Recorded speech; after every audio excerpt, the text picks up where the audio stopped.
brainy, fancy material. BFM 89.9. It is 6:37 and you're listening to Inside Story with Lynn and Sharmilla. We're talking today about the HDB system from Singapore and specifically how it could potentially be applied here. This comes as Johor has said they plan to use the HDB as a benchmark for affordable housing in the state. We'd like to hear from you. Do you want to see the model applied nationwide? You can call us 7733 WhatsApp 018-789-8899, tweet us at BFM Radio. Now, we are about to get into the sort of state-by-state breakdown since this is a Johor-based story. But before we get there, a look at the messages because there are a lot. People have a lot of thoughts on this. Let's start with this from Nick, who just says, apply the HDB model without corruption. Yeah, I think that actually is a through line that's coming in the messages quite a bit in terms of yes to the model, but in terms of how it's run, that's going to be very important. So, for example, we have Chow who says the HDB model will work if it's implemented properly. The problem in Malaysia is 90% of the units will be sold at the moment of launching. Do you get the drift? Which is, perhaps something that does bear mentioning. Soon says, HDB in Singapore's success also depended on having one, really good public mass transit, making cars less relevant, whereas in Malaysia, everyone needs more car parks. And second, a government dedicated to societal welfare and not profit seeking. Nice censoring on the fly there, Sharmilla. Well done. In that same vein, let's see. We have Wong who says people in charge on this issue of affordable housing should also consider the difference in car ownership and the associated parking issues, which is something that we heard Sun bring up. Flood risk, perhaps a void deck and landslide risk, those issues along with sustainability, connectivity and climate change. And I think that these two messages really echo one another in terms of, yes, this is something that would be nice to see, but what else needs to go in place to support it? And if we're talking about affordable housing, what are the other supporting or surrounding elements that also need to be considered? And almost also the reverse, right? How do we plan for affordable housing that accommodates how our society works now, rather than looking towards things that we may not yet have? So it is a chicken and egg thing. Do we work towards mass transit first before we think about this kind of model? Or do we first focus on what works in terms of housing and then build our infrastructure around it? And I think for us, the push and pull of that is often quite tough to decide. And as our next topic is going to get into, probably also different depending on which part of the country we're talking about. So let us know what you think. Would you like to see the HDB model applied nationwide here in our country? This is coming as Johor has said, understandably, right? We say neighbours, but really the most neighbouring state is Johor. Johor has said that they're going to be using the HDB system as a benchmark for affordable housing. So yeah, is this something you want to see applied all around the country? You can call us 7733 WhatsApp 018-789-8899 and tweet us at BFM Radio. Now, getting into, I guess, a better understanding of affordable housing in our country, especially as it differs state to state, is Dr. Carmelo Ferlito joining us for that, CEO at the Centre for Market Education. Carmelo, thanks for speaking with us. Good evening. Thank you. All right. So to start us off, how would you say we're doing as a country in terms of affordable housing? In this regard, I would like to start with a preliminary clarification because we have, I think, a mixed terminology. And sometimes when we discuss affordable housing, we are really intending social housing.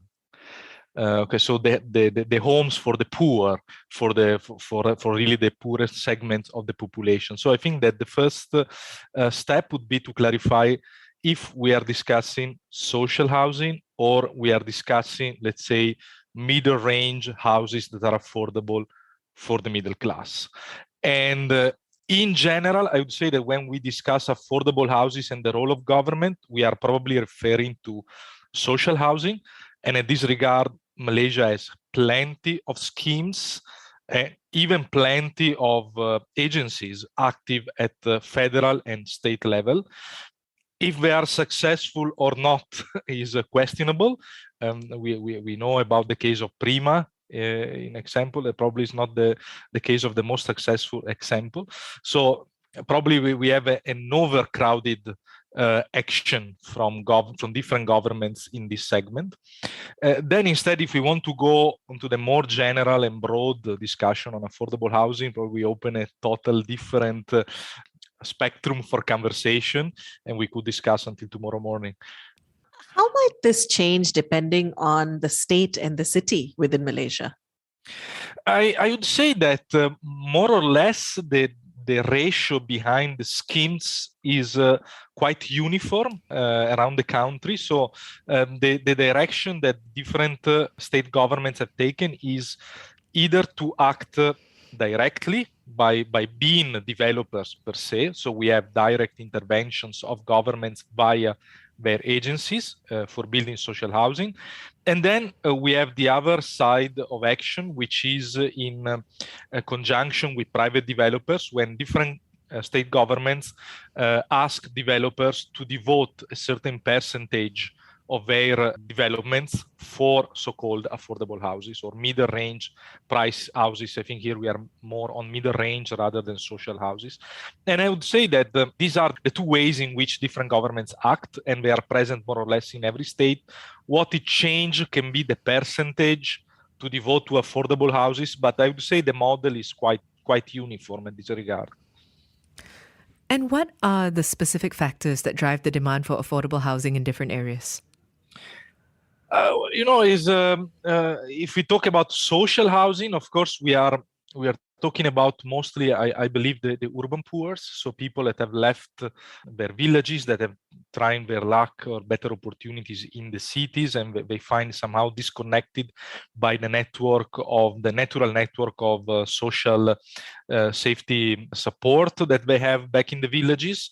And in general, I think a phenomenon typical of all this region is the flocking of people out of the countryside into the capital city, and this creates demand for middle-low price houses. So when we do talk about affordable housing then, i.e. people being able to afford to buy a home, how does this conversation change when we head out from the urban centers? I think is different because first of all, in the villages, in the countryside, we have more the presence of enlarged families. So sometimes households, different households living in the same place. There is more maybe the presence of inherited houses, I would say. So the context is different when instead you are launched, shoot into the city, you are somehow on your own. So you have a kind of different need when compared in being back in your village. And this is a process that happened more or less everywhere in the path toward industrialization. We're speaking today with Dr. Carmelo Ferlito, CEO at the Center for Market Education, basically to understand the affordable housing market, but also where social housing enters the picture, right? And this is coming as Johor has said that Singapore's HDB model is what they're planning to emulate or use as a benchmark for affordable housing in the state. Again, we'd like to hear from you on that. I mean, do you think that that's a good move? And is this something that you'd like to see nationwide? You can call us 7733 2900, WhatsApp 018-789-8899, tweet us at BFM Radio. We'll be continuing our conversation with Dr. Carmelo after this. Keep it here on Inside Story, BFM 89.9. Become fabulous millionaires. BFM 89.9. It is 6:47. You're listening to Inside Story with Lynn and Sharmilla, and we're looking at the HDB model from Singapore, of course, and how it could be applied in our country. This is coming as Johor has said that they plan to use it as a benchmark. And in the second half of our show specifically, we've been trying to better understand what the situation is, in fact, here in our country, especially on the subject of affordable and social housing, different subjects. But let us know what you think. You can keep those thoughts coming by calling 7733 2900. WhatsApp 018-789-8899 and tweet us at BFM Radio. We're continuing our conversation now with Dr. Carmelo Ferlito, CEO at the Center for Market Education. So to hone in now on, we've been saying HDB, but we haven't actually spoken that much about it. And part of its aims was to boost home ownership. And if we look at the local context, there have been a lot of schemes to do the same, right? To boost home ownership, provide affordable housing. This includes Prima, My Selangor Home, Johor Affordable Housing Scheme. How successful have these initiatives been? I think that there are a lot of dark spots on these programs. We know that some of them has produced houses that haven't found demand, and this is due most probably to location that they've chosen, to the quality of this infrastructure. Obviously, when you aim at being very cheap, you turn out to produce something that probably even the poor don't want. And so I believe that probably the focus has been wrong, pushing on home ownership rather than social mobility. This is something that I keep on repeating. And I think that the policy target should be not to give a shelter per se, the ownership of a shelter per se to people, but to put people in the conditions of growing their social position, so that if they grow this position and they can afford, they can eventually decide to buy a home because they can afford. So rather than bringing homes to the people, bringing the people to the homes. So I would reverse the policy target in this regard. So we are talking about this, of course, because of that Johor's benchmark as HDB being the model they want to use. Is this something we could replicate nationally in Malaysia? I think that this kind of trying to copy models is a bit dangerous. And the model of Singapore was developed in a very specific context, not only in space, but also in time, after the independence, when there was the risk of having Singapore becoming a big slum or a place full of tiny and crowded houses like later on Hong Kong became.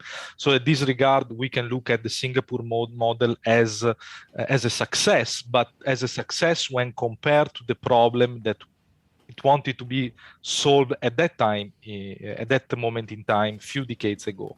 So simply copying, I think it is not worth, because then in the long run, the problem that the HDB model created is that it's true that there is a very high home ownership in Singapore, but it is also true that you have no much choice rather than buying the HDB houses.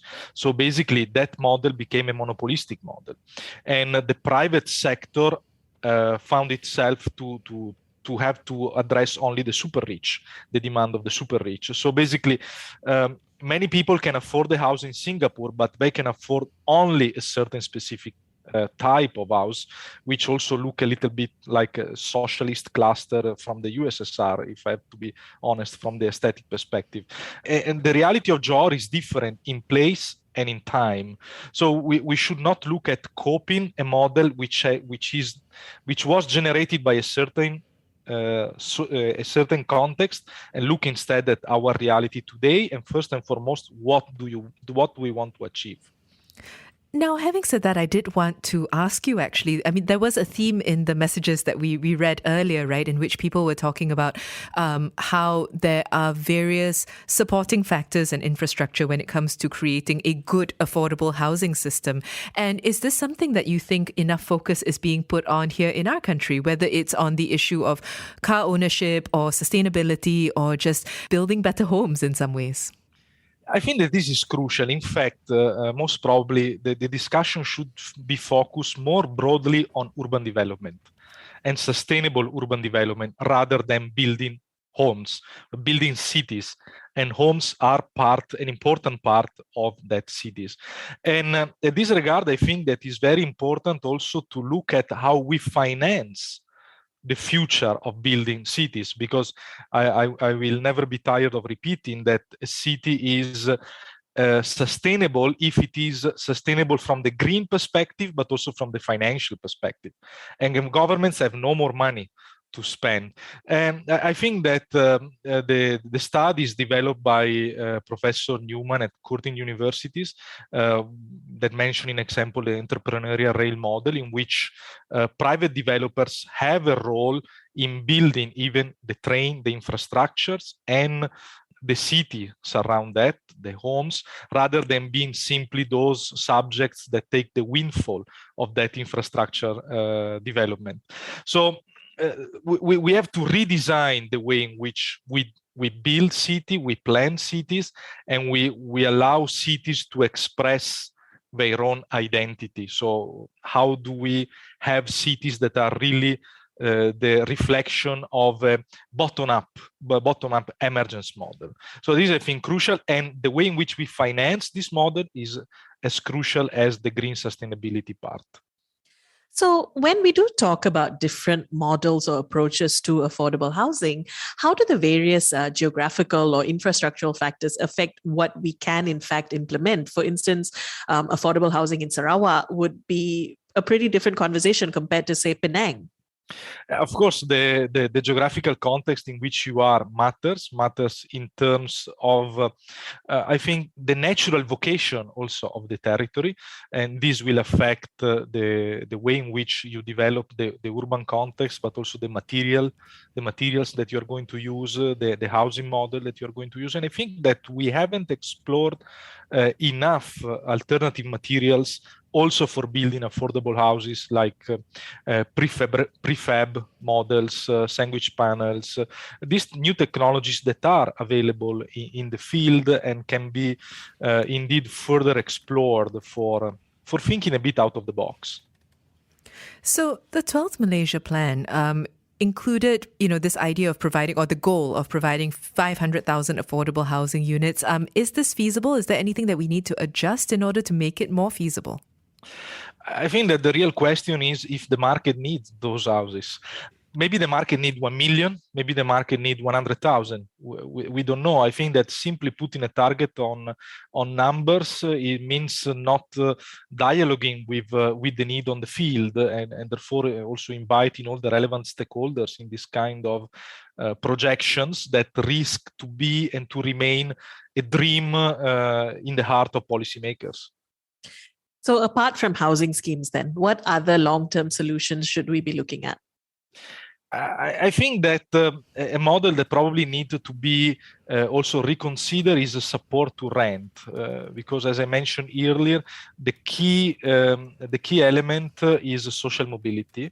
So to allow people to grow in their financial and social conditions, so eventually to be able to afford houses. And one part of this could be to have units in good locations for having access to good job opportunities that are partially supported in terms of rent from the government side.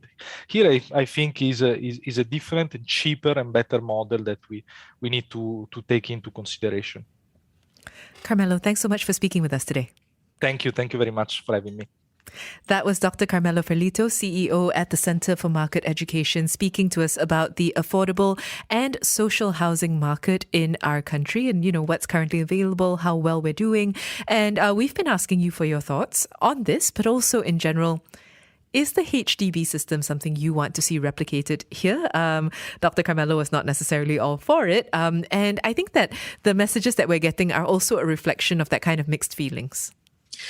Right. Let's start with this from Alvin, who says, yes, if we have limited land, which we do not, then it's just overhyped price and a rich owner hogging all the properties. Yeah, so this is the thing about the supply and demand thing, right? Because we're always hearing this push and pull between, unsold lots or buildings that are bad, just all sorts of things. But at the same time, there's also a severe lack of social housing. And so, this sort of background, I was almost going to say background noise, but it's actually not background noise. It's actually a very important aspect to consider that I think we're just not able to match and mash up accurately. We also have this from Yorak, who says we should be looking at increasing the skill level of workers in construction before attempting low-cost housing. We aren't close to the quality achievable in Singapore. Premium residents don't even have straight lines. How are we to build low-cost buildings that are safe? Even with money, we can't have structurally sound buildings without windows leaking. Because low-cost housing doesn't have to mean low-cost buildings. And I think that's the gap that's often present here, that these developments are not viewed as, and I wanted to refer to something our guest earlier said, that they're not necessarily looked at as part of a larger urban fabric, and instead sort of siloed as this is something we have to do to accommodate for a certain section of people. And I think that's perhaps not the way to go. I think we have time for one more message. So Wong is back to say, the guest mentioned social mobility. Perhaps the policies should also target to increase connectivity in public transport, as that will increase social mobility rather than home ownership. Perhaps consider modifying zoning laws to emulate Japan's mixed usage. So a number of different points and different countries being referenced. Let us know what you think. We've been talking today about HDB, the system, and whether this is something that could perhaps be emulated or, utilized nationwide in our country. Let us know what you think. You can call us, WhatsApp us, tweet us. We'll be back for those messages after the news. This has been Inside Story, BFM 89.9. Thank you for listening to this podcast. To find more great interviews, go to bfm.my or find us on iTunes. BFM 89.9, the business station.